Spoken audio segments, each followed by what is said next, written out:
welcome to LOA Today. I'm Walt Thiessen. With me today is the woman who knows how to set personal boundaries, Alex Standy. This is your daily dose of happy. We are so happy you decided to join us today.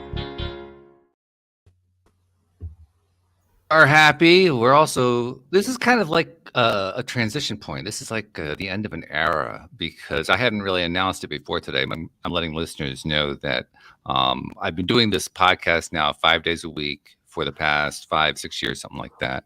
And I finally gotten to the point where I'm thinking I need to get some of that time back. So starting with June 2023, I'm going to be reducing to 3 days a week. And the two shows that I am cutting are Thursday and Friday. And I've been inviting co-hosts from those shows to join me on Tuesdays and Wednesdays because Tuesdays and Wednesdays are also a shift. Normally, we've been recording at 4 p.m. Eastern time, which doesn't affect listeners. Most listeners don't really care because they don't tune into the live stream, but we care. But Tuesdays and Wednesdays are now moving to 7 p.m. Tuesdays because that's the only time Joel is available, and I love having Joel back. And Wednesdays because, well, Tuesdays are working out at that time. I'm thinking if I can do the same thing with Wednesdays, that frees up my afternoons. So like during the summer, if I want to be at the beach, I can stay at the beach. You know, if I want to be out doing something, I can stay out doing something. Don't have to rush back to do the podcast. So yeah, there's a combination of factors going into that. So obviously I reached out to my co-host doing Thursdays and Fridays. And sadly, I can't match up with Alex to do a show because our schedules are no longer in alignment. Nope. So we've been doing this together for what? 5 years, something like that? 5 years. Yeah. So this is actually the last official show with Alex on the show, which it can't be the last one permanently. It can't be the last one. No, probably not. Probably No, not. we can't do that. But it's the last regularly scheduled one. Yeah. So yeah. So first thing I got to tell you is thank you for all the time that you've been doing this with me. And I love you and I care about you and I appreciate you. Walter.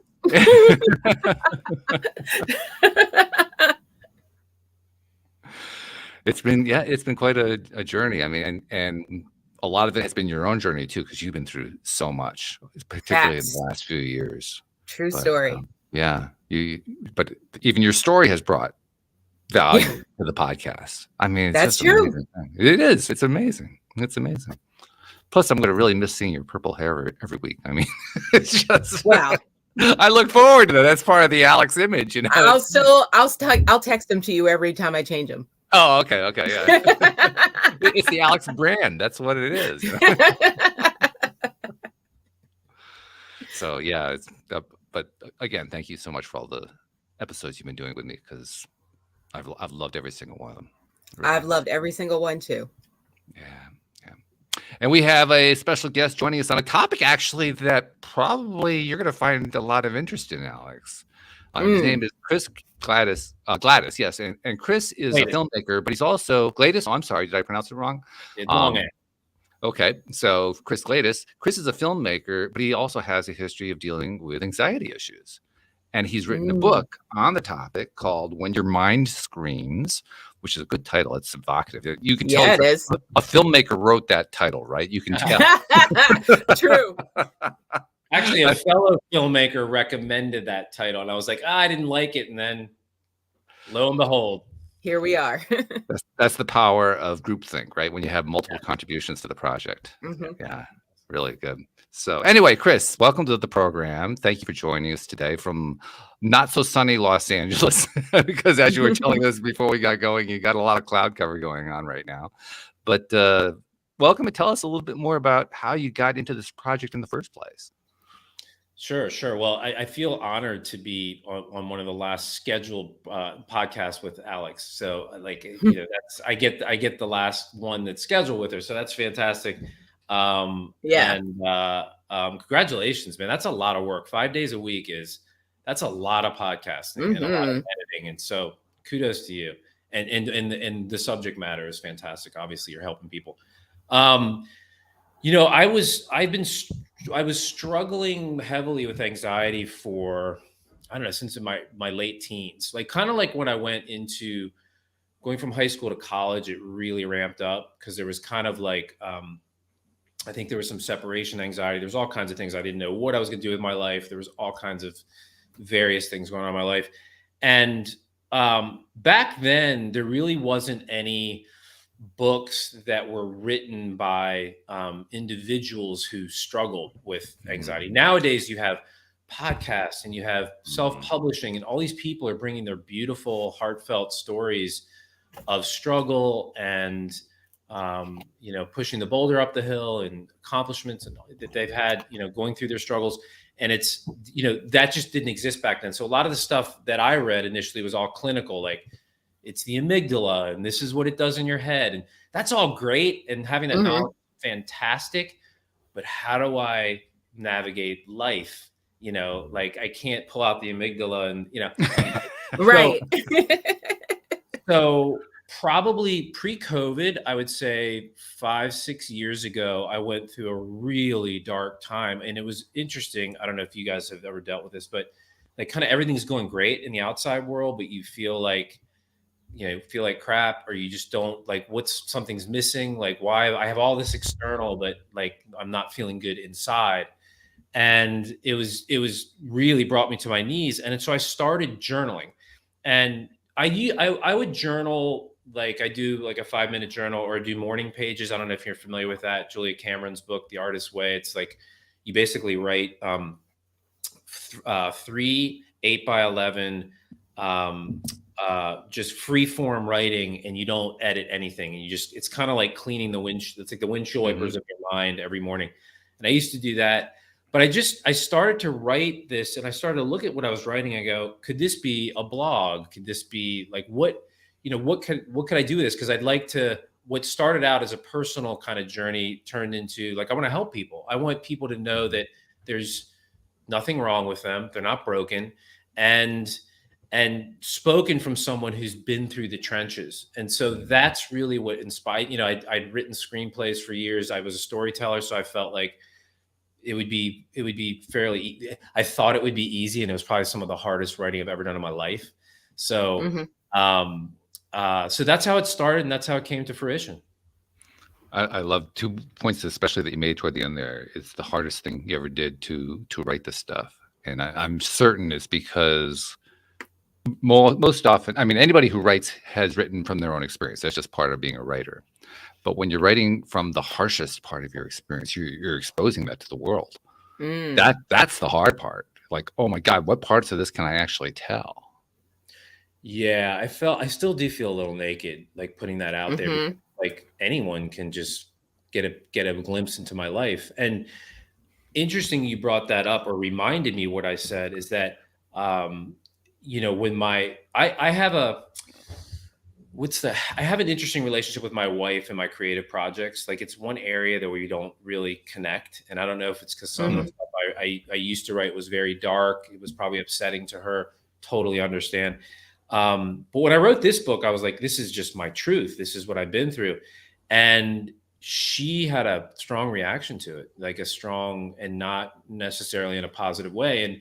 And I think that being an artist, it was a real kind of, it was like a bright light that came on saying like, even the people that are closest to you, might not enjoy what you're doing. I mean, artists butt up against this all the time, who do I show it to? Feedback coming back, and it can send you in a tailspin. And so in the end, it was that I'm trying to help people, and the one person I love the most is getting hurt. And it's it was a tough thing.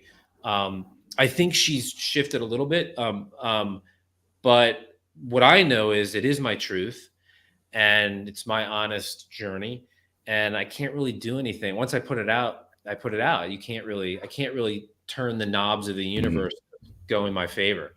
Right.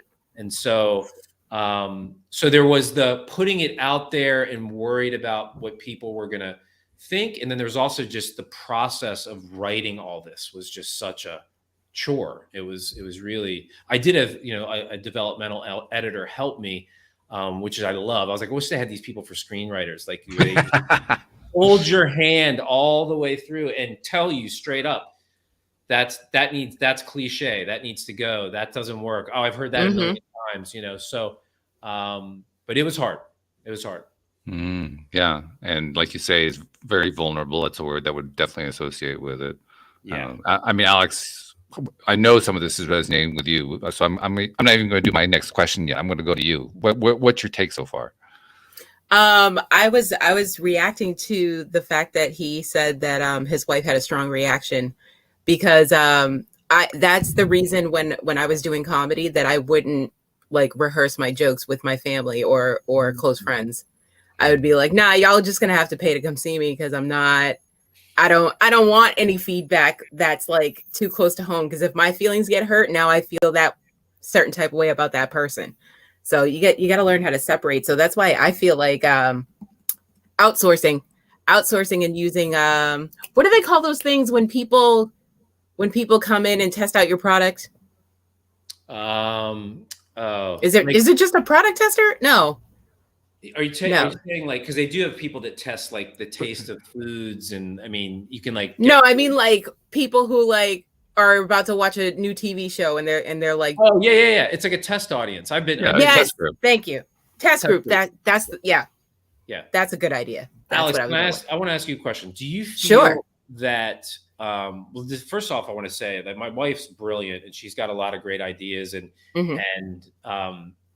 and I think that the question I would ask you is, it doesn't seem to me like you're worried about feedback. You want honest feedback, but you need someone to be objective, and someone who is your mother, father, brother, sister, who are so close and can't see, they might not be able to be objective. Is that what you're talking about? Yes, exactly. Because I don't feel like they're going to see me as me. They're not going to see me as a stand-up comedian. I need someone who doesn't know me to give me honest feedback.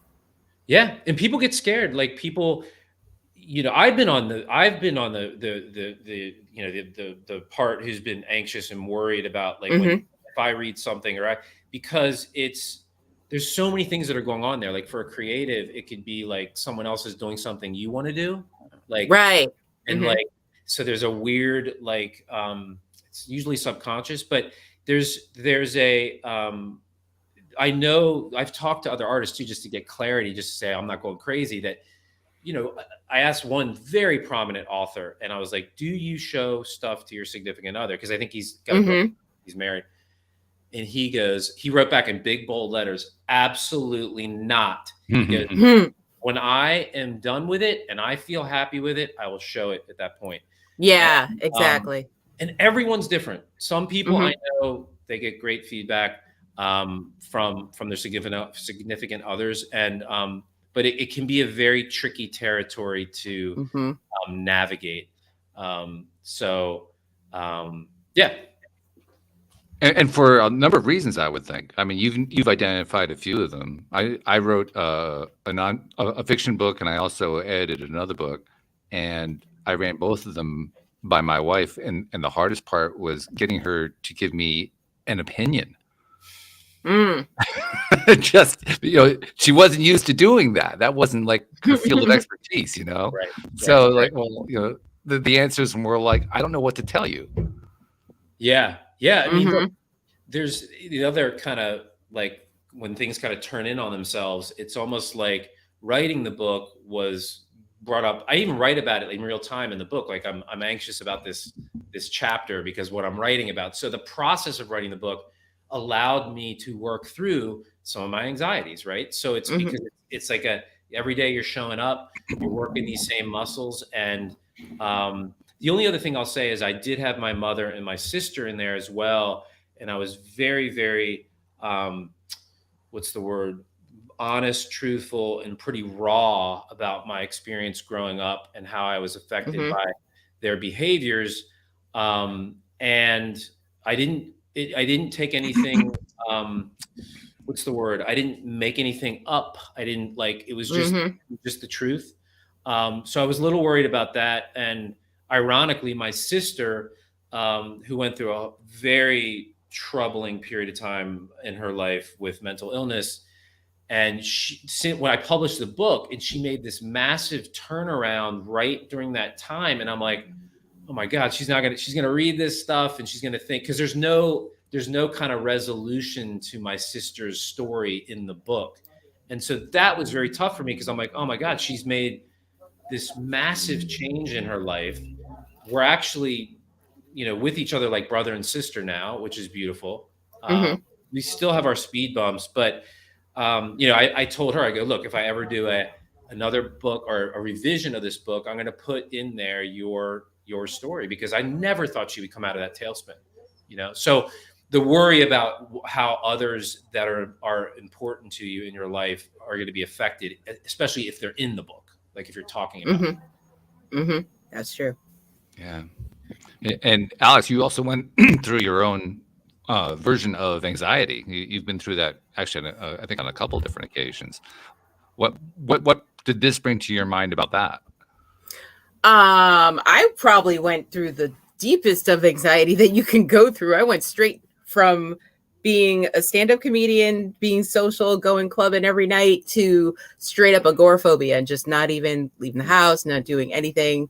And it was like, it took like a month, but it was a harsh switch, to the point where like my friends were like, no, you're being dramatic, cut it out.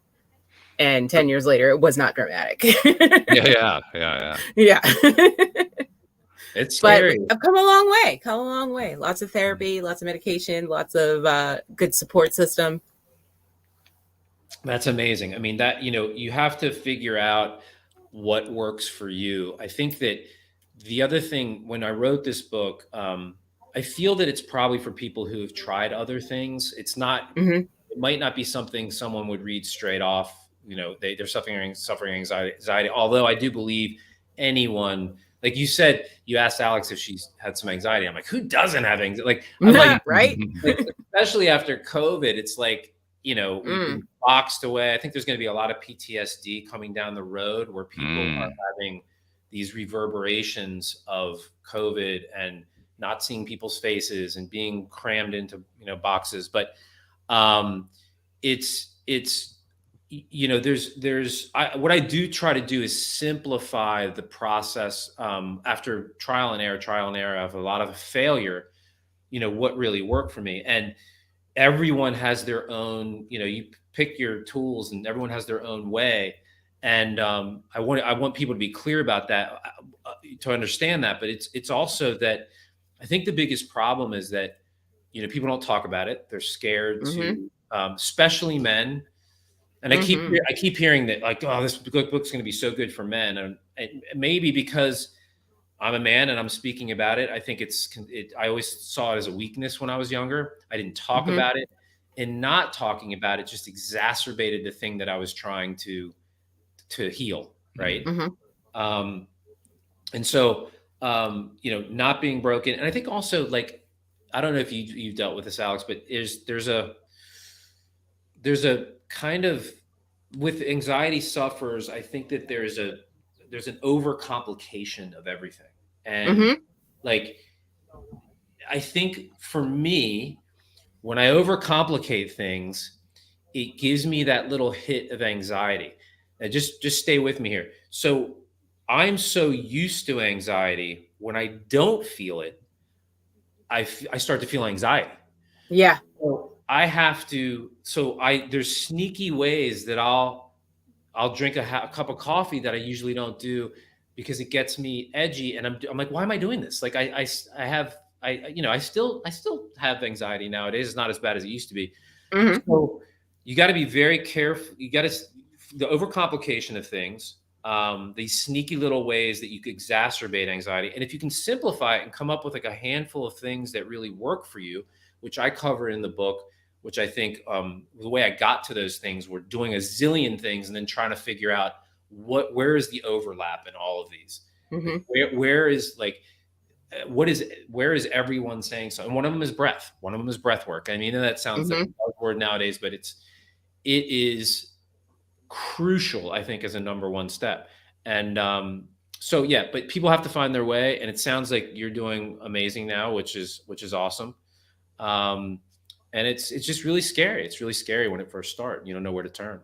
It is. And the thing a lot of books don't talk about is that feeling of guilt that you feel when you start feeling better. When you start, so for instance, for me, having agoraphobia, me starting to go out and having fun. And it's like, I feel guilty because I couldn't put the finger on what the reason was. I just felt guilty for not being anxious. And while I was out, when it was like that for so long, such a weird feeling. Yeah. Yeah. How did you did you get to the bottom of that? Like I never got to the bottom of it, but I did quiet the voice. Okay. So you're doing something right. Yeah. It's more like, I feel like exposure therapy is basically how I did it. So it's the more I just kept going out and realizing that I'm allowed to have fun without feeling guilty. Yeah. And was it really guilt? Is that what you landed on? Mm-hmm. Okay. Interesting. It's because people experience like the survivor's guilt, like with someone, if they're in a car crash and everyone dies except for one, they feel they should on some level, I guess, but there's like a survivor's guilt, it's like that. Yeah. Yeah. That's interesting. I haven't heard of that as a, now when you're saying you have agoraphobia, which I've had elements of that, like being, like when I was snowboarding and I was like in this wide open space, like on a mountain, and it just got really like, I was like, yeah, there's no one here. Like, and so, oh my gosh. Yeah. That's me when I go to the beach at night, it's too much. Yeah. I've had a little bit of that. But I don't know if agoraphobia has, because it kind of gets lumped in with anxiety and all those other things. I wonder if that agoraphobia has its own special kind of reaction. Like you had this guilt that you dealt with. The biggest thing I got to say is you reached out for help. You got the help. That's you have to take the first step, because I think there's a lot of people. I'm generalizing, but I think probably more men are suffering in silence. And I mean, during COVID, you see people. I mean, I had a handful of people, which is crazy to say, that I know that ended their lives during that time, during COVID. And definitely, the depression, they were probably dealing with some other things, but everyone was like, I never knew that the suffering. And so, really speaking it out to a friend, to a therapist, and just getting that ball rolling is a huge, like, relief. Yeah. Yeah. I had people help me out. I didn't feel like I needed help. I didn't see what was happening until it was too late. And then my mom was like, no, that's not my child. We got to fix this.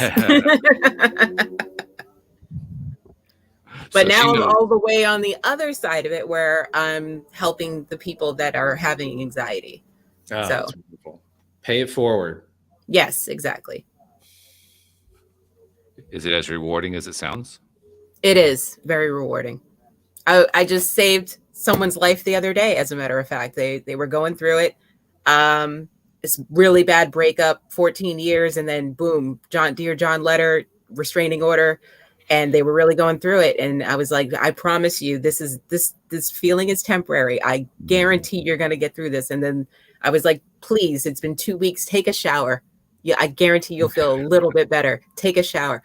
And he took a shower, and his sister came over. And then the next day he was like, oh, I went to yoga this morning. I did this. And I couldn't get him out of bed for 2 weeks, but turned around. It was just that quick. He's like, it still sucks. I still think about her. But I threw her clothes out and I went to yoga. That's huge. Yeah, that's huge for this guy. Huge. Yeah.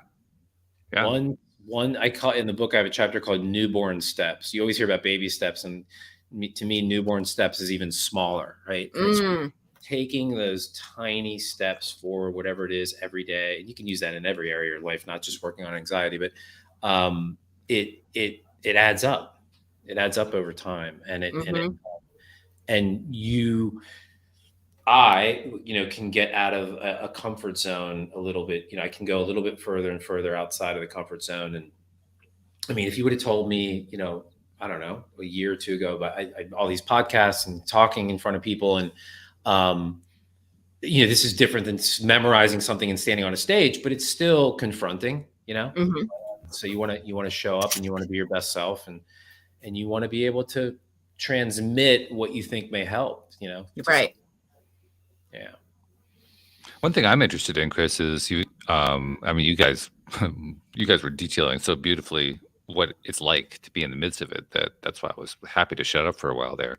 But now that we've covered that part, you're a filmmaker, Mhm. and it seems obvious to me that this is where it's all going to go at some point. But do you see yourself creating a film or multiple films at some point that discuss this topic in some form? It's a really good question, because if I look back, most artists can look back on their body of work, and obviously, what you see out there. Like I don't have a ton of credits, but I've done a ton of work. Like I've got multiple things that are spinning and haven't gotten out there yet, and so it takes a lot of work showing up every day. But when you look at when I look at my body of work and I see the common themes that come up, right, and maybe not necessarily someone who suffers from anxiety as a character, but I see a lot of those seeds in there. And to me, an anxiety attack, an agoraphobic attack, is a horror show. It's like a horror movie, and It's a living night terror.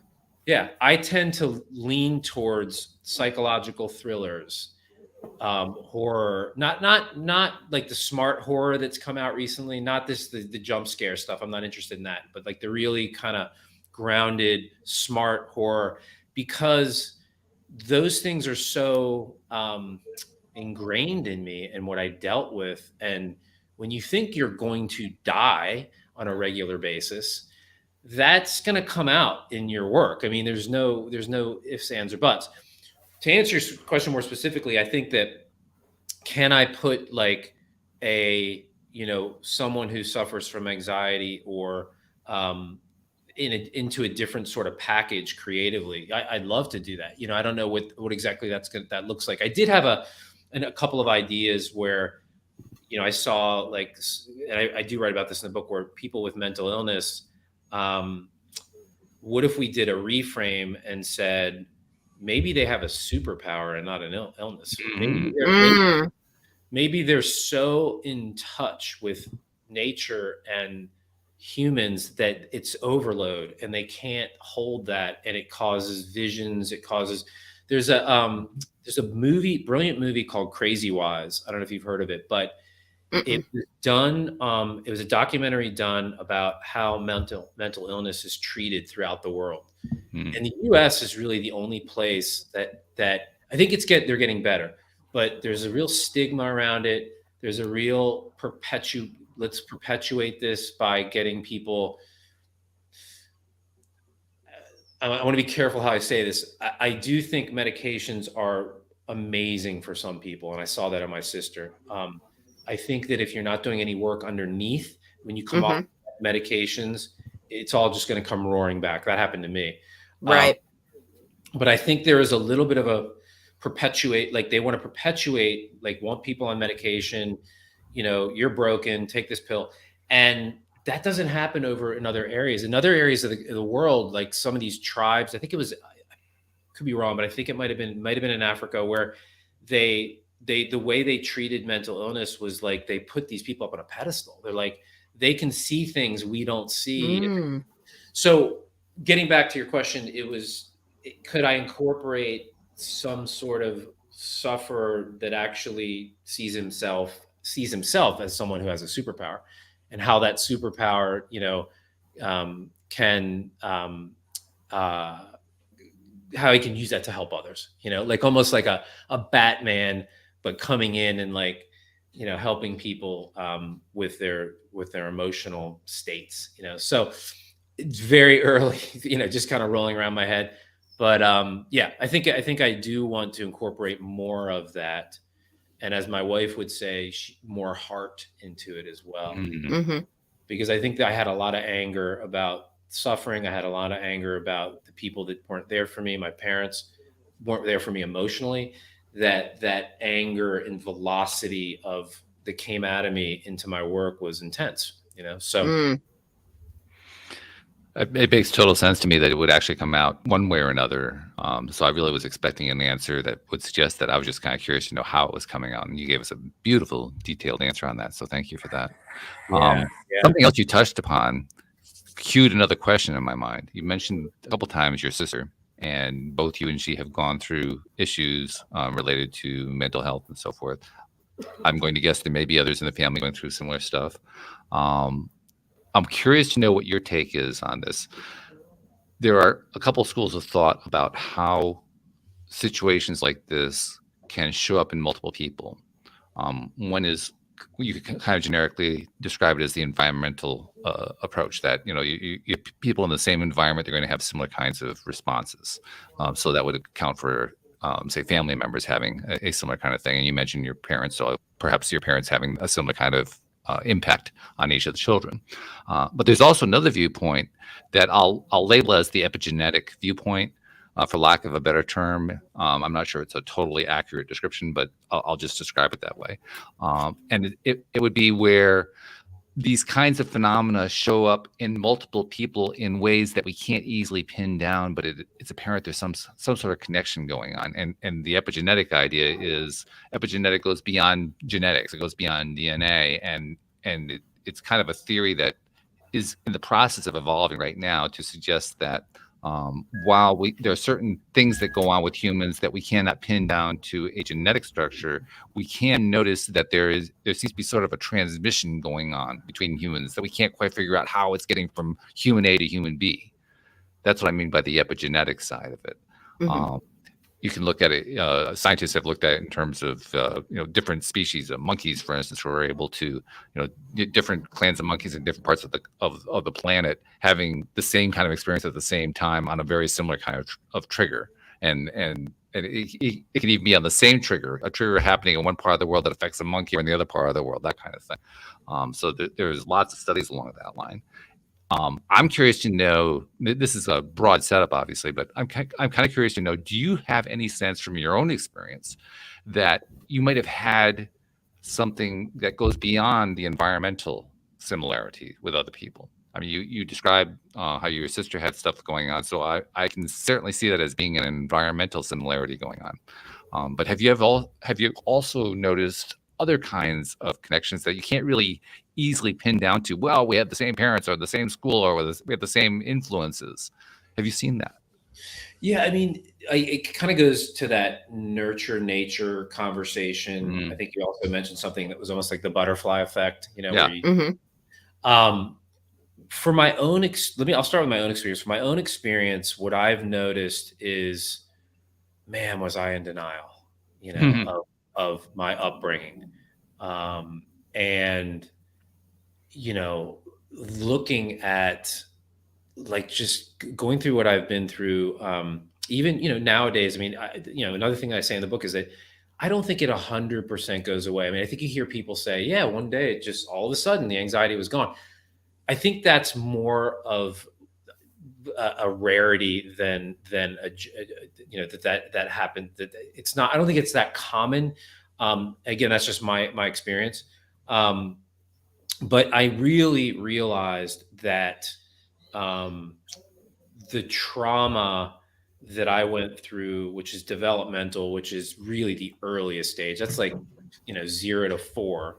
Mm. So I think that my mom was clinically depressed. She was an alcoholic. Those things didn't really come full force until I was a little bit older. But if I was in her womb and she was dealing with these feelings and sensations and, going on in her body that was passed on to her, she had a mother who was really, brutal towards her father, my grandfather. And so internalizing this stuff, like we all do, we hold, that book, The Body Keeps the Score. I don't know if you've heard about it, because I did trauma. Mm-hmm.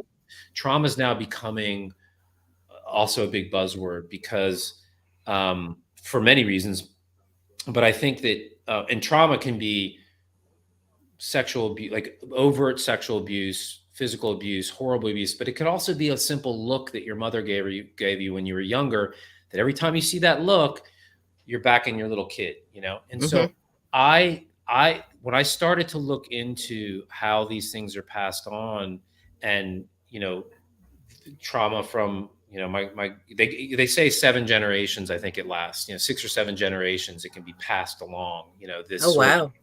this more environmental kind of situation where it's which I think would be nurture, you know. So that was a real eye opener. And now realizing that I did years of therapy, but I felt like when I did the therapy, a lot of it was from here up. I didn't. Mm-hmm.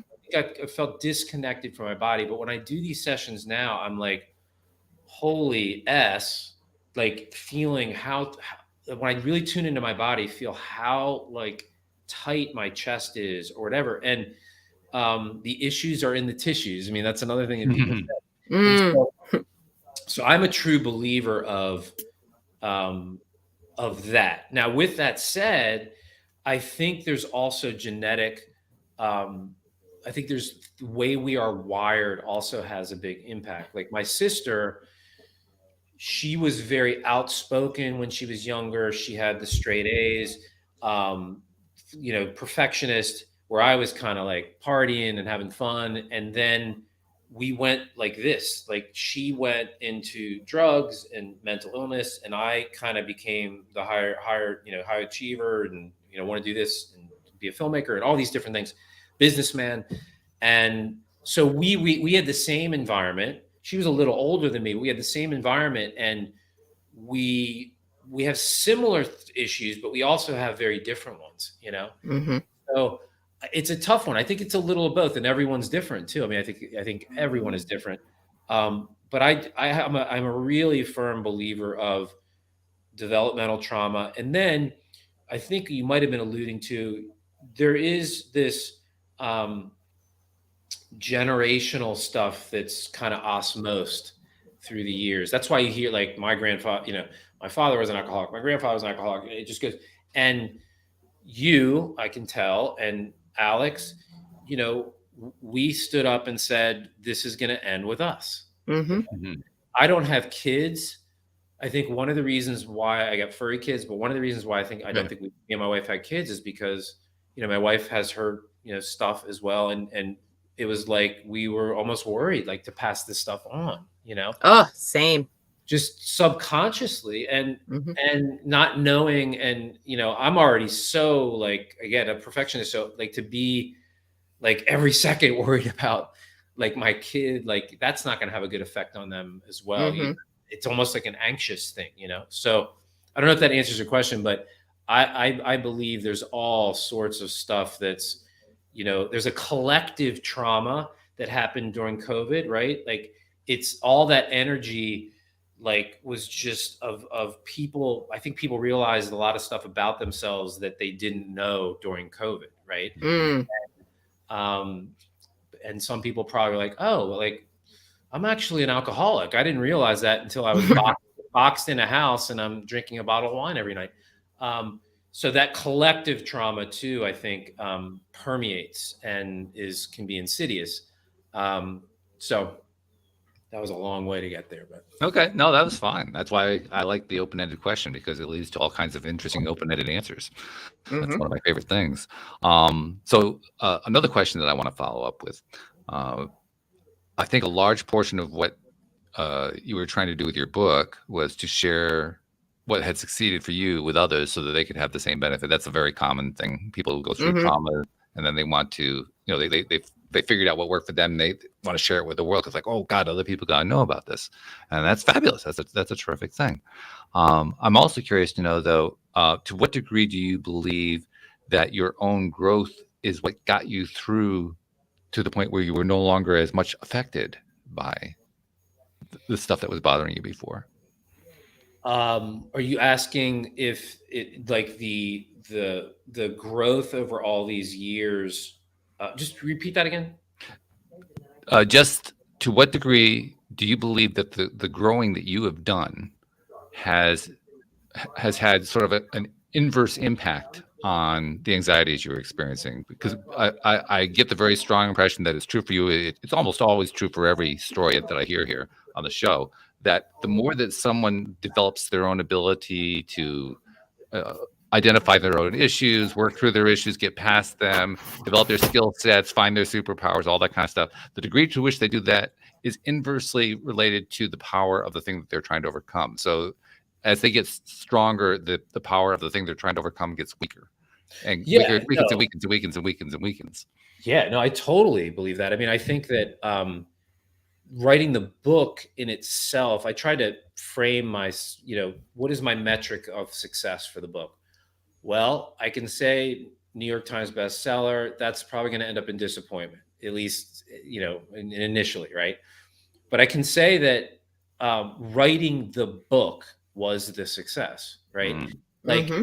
and in the process of writing the book, getting all my stuff out on paper, having some sort of like catharsis in that process was huge. I think when I put it out, I felt naked, but now I feel I'm starting to get whispers like, "Oh my God, I didn't know that you struggle with that. I have this, or I Mm-hmm. struggle with this." There's like this dialogue that all of a sudden happened, and I think that the one thing. So yes, I agree with what you're saying, and I what I will also say is that I think that it's still there waiting to challenge me though. Like if I don't, that's for me. If I take my eye off the ball or my eye off my body, it'll challenge me and say to me, just wanted to see if you still, if you still have this thing covered, Mm-hmm. And so, and I also talk about this thing in the book called the back end of the spiral. And I think when in life, like if you're looking at a staircase, as we grow and as we get older, we're kind of going up this staircase, right? But on one side of the staircase is, let's just say this is joy on one side, and let's say this is deep, deep pain over here. So you're going up, joy, pain, okay? You're like, I just took 10 steps back. Like, what's going on? Like, I thought I dealt with this. Why am I feeling this? All this stuff. But what you don't realize is you're not down here, you're up here. There's no way to go back to where you were. So Mm-hmm. as you feel more joy, you're going to feel more pain. So those things are definitely connected, right? Your ability to feel deep, deep pain allows you to feel tremendous joy. Sure. And so that spiral is, someone mentioned that to me and I was like, wow, that's so great. Cause people usually say one step forward, two steps back. But sometimes with anxiety, at least for me, you feel like you're back at the beginning, you're at ground zero, and you're not. There's no way you can be that way.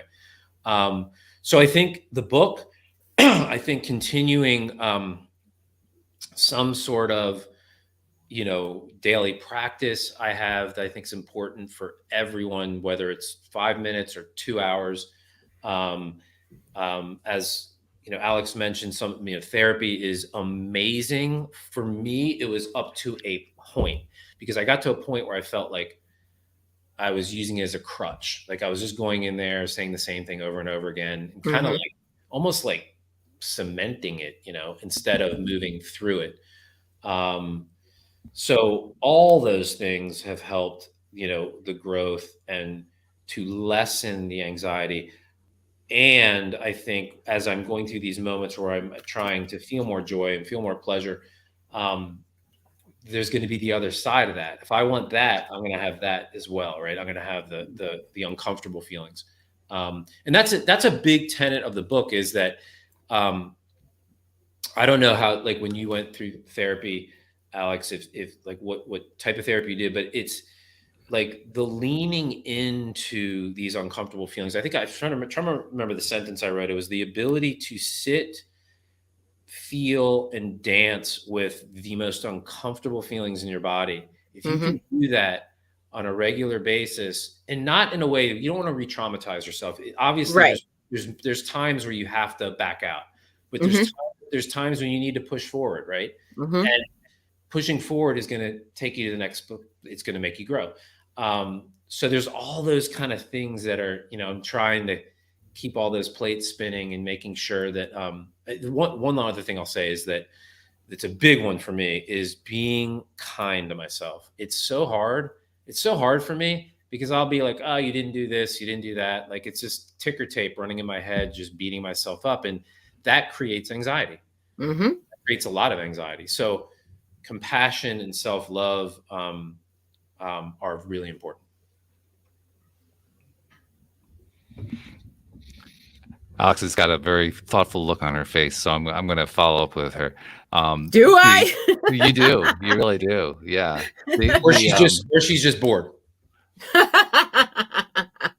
Well, maybe that's the answer. We'll find out in a moment. I mean, I'm not going to project what the answer is. I just put the question out there. It's up to her how she's going to answer it. Yeah, yeah. But when he was talking about how the therapy only helped to a certain point, did you find the same thing? I found the same thing, but I also found that I have to switch therapists because they can only take you so far. They can only take you to their level of expertise. So sometimes you got to go see a different specialist or a different therapist. Okay. All right. Very important. And I think that just like a therapist, like a personal trainer, all these, if they're really good, they're losing clients. Right. They get you where you need to go. And then it's up to you after that. So yeah, you gotta alternate. Yeah, that's amazing. And sometimes some of them have specialties, right? Like there are, I'm sure you're working with someone who deals with phobias and you know, there's anxiety, you know, a lot of it's CBT based, or DBT is now coming online a lot. And, you know, well, a lot of the stuff I talk about in the book is that, but I get into some more esoteric things as well.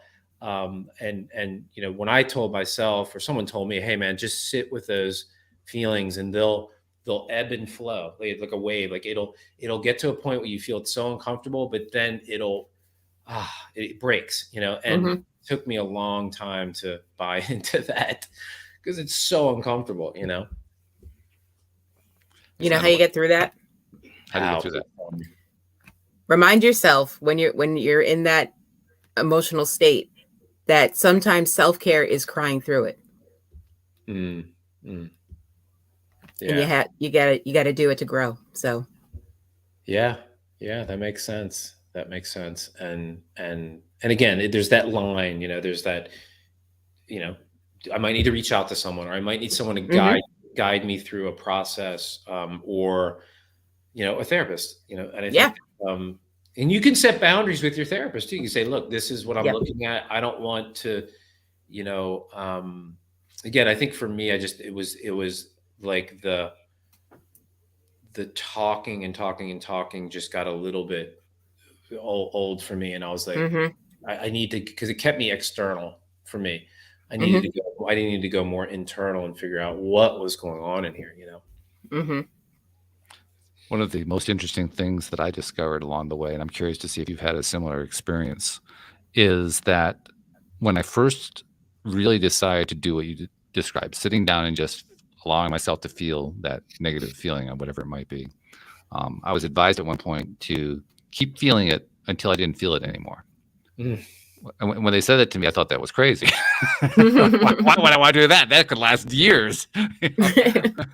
But what surprised me was that the first time I finally dared myself to actually do that, I was amazed at how quickly I did get to the end of that. Like the feeling stopped. Like, what? Wait a minute. How is that possible? And not only did it stop, it stopped in a matter of minutes. It wasn't hours, days, weeks, or months. It was minutes. And when I allowed myself to do that, whatever the thing I was dealing with at that point, whatever the emotion was, whatever the circumstance was, became much lighter, much faster, just because I allowed it to go all the way through instead of giving myself, you know, most of the way through, but not finishing it. So thereby giving myself more material to start spinning it up my head and awfulizing it and turning it into something else I can latch on to. Have you had something similar to that? Alex, did you want to speak to that first? You first. Okay. I need to get Walt. I need to call Walt when I'm feeling this way, man. That's what I do. He's got it down. Yeah, everything you said, yes. I wrote about an experience in the book about sitting in this office, and I was feeling so much anxiety. I felt, I don't know if you've ever gotten to the point where you just like, I just want to be out of this body. Like I just don't want to be in this body. And that's, again, trauma response. What I did when I was younger is I did do that. Like it was a good thing to be able to disassociate because it protected me in some way, right? But as an adult, not so good.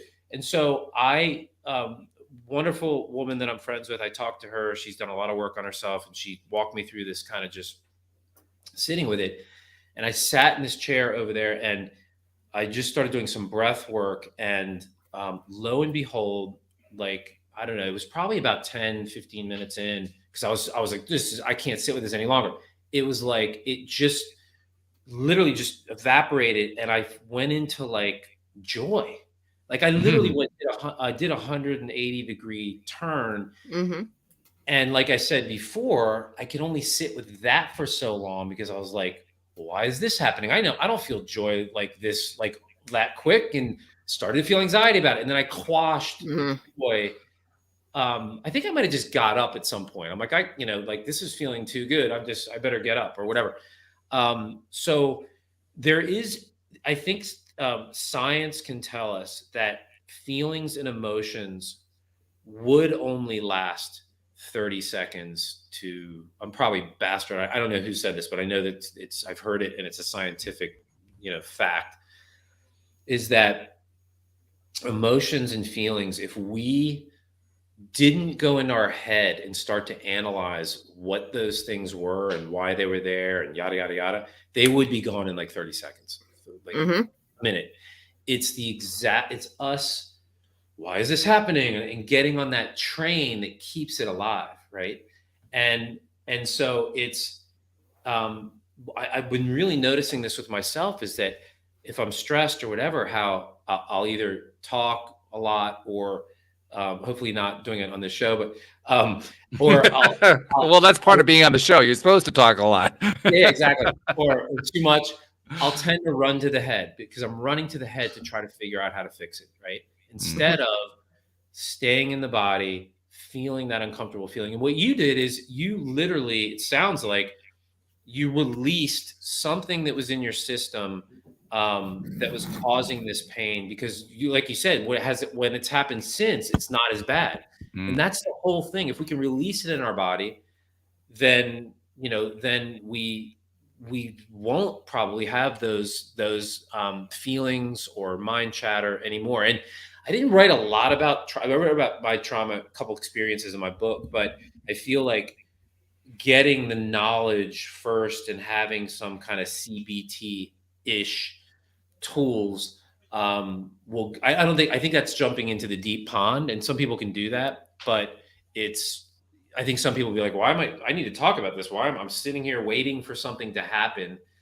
I like to, when I sit there in my sessions, it's like, just like waiting for an answer, like that's just going to come from somewhere. Like, that's not the way I operate. Like, I want to know now, I want bullet points. I want, so it was very tough for me to kind of navigate that sort of therapy, at least initially. But that's amazing that you are aware of it when it happened. A lot of people might have that, and they're not even plugged into what actually just happened. I think the only reason I was aware of it was because I was advised to do it. Right. So if you're advised to do it, you're going to pay attention to it, because that's what you're doing, right? I'm here now to do this thing that my friend recommended to me, and so I'm doing this thing my friend recommended to me, and then I think for me the biggest surprise was when I finally noticed that I finally noticed. And what I mean by that is, if you're going through experiencing an emotion, positive, negative, whatever it is, when the emotion finally subsides and stops, it's almost like you're waiting for the other shoe to drop. Like, yeah, okay, well, it's going to come back any moment now. And as long as you're not, like you said, going into the head, I thought you described that beautifully. As long as you're just sitting there waiting for the feeling and it doesn't come back, it's like you're astonished. Like, well, where did it go? That was really strong a moment ago. That was like overwhelming me, and it's gone. What happened to it? Right. And I think that's actually kind of what breaks the cycle. Because when you're astonished by what happened, all of a sudden your experience with it has just changed. When your experience changes, obviously you're rewiring the neural pathways is what you're really doing. Right. But you don't realize you're doing that. All you know is that was weird. What was that?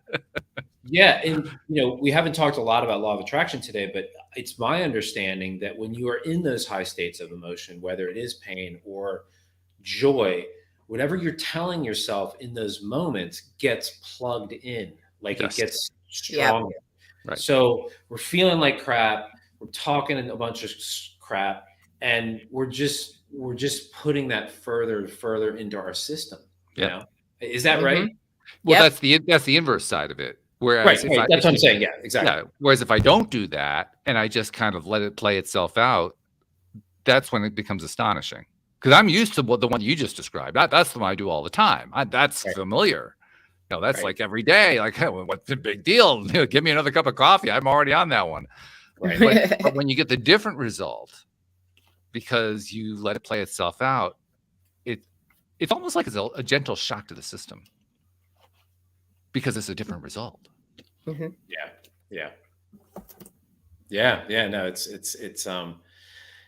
you know, I think the common theme we've been talking about a lot is this how the mind just is not like that was so hard like for me to grasp, because since that was a place that I went to all the time for advice or, you know, whatever, like if you can't trust my mind, then what am I going to trust? Like, you know what I'm saying? Like, it's almost like the gut, the mind, like, what am I going to trust? Like, if I have an unreliable narrator here, it's a very scary feeling. I mean, 90% of the thoughts that go through your head aren't true. I mean, now that's very relieving to know, because I can do the Byron Katie exercise or whatever and say, is this true? And then the next thing is, do you really know this is true? And usually that second question is a no, you know? And so how the mind can how it really can wreak havoc, and it can do amazing things, but you need to know when does it need to be on and when does it need to be off, you know?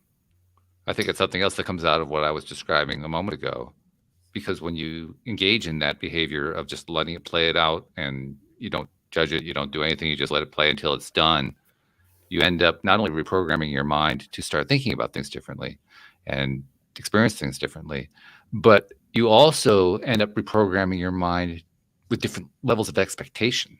So whereas before you had the expectation that your mind was going to be out of control, today my mind is that my expectation is that my mind is going to be well within control and I won't have to do anything to do it.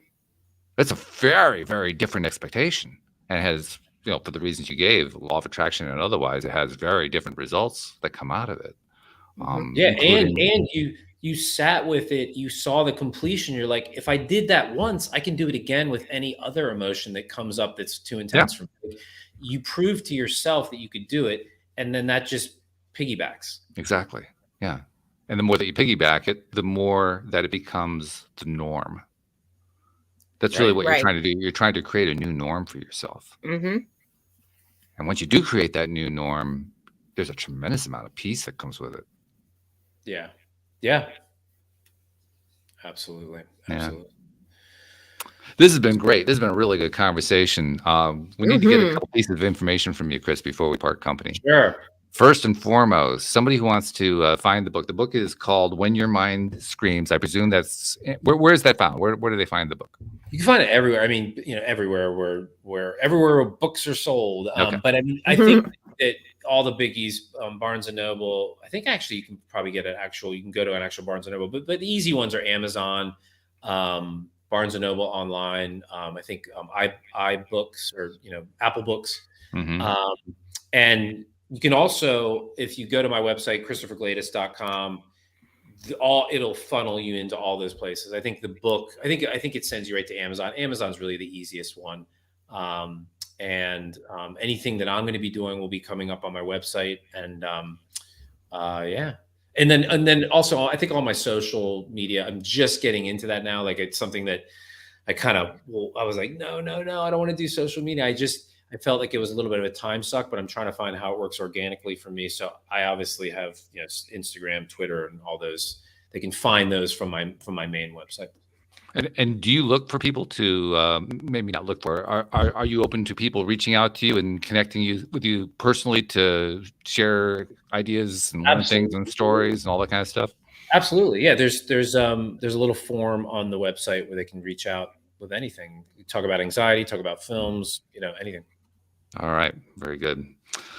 Well, Excellent stuff. One thing I do want to tell to you that I always tell to guests who come onto the show, because anyone who does this, you're out there to give. You're trying to give other people what you learned for yourself, and many times you're giving in the form of stuff that you do on a podcast, or you write a post on your blog or whatever it might be. You're putting all this information out there, and there are many people who consume it who you never see, you never hear, you never know about them. Sometimes you do, most of the time you don't.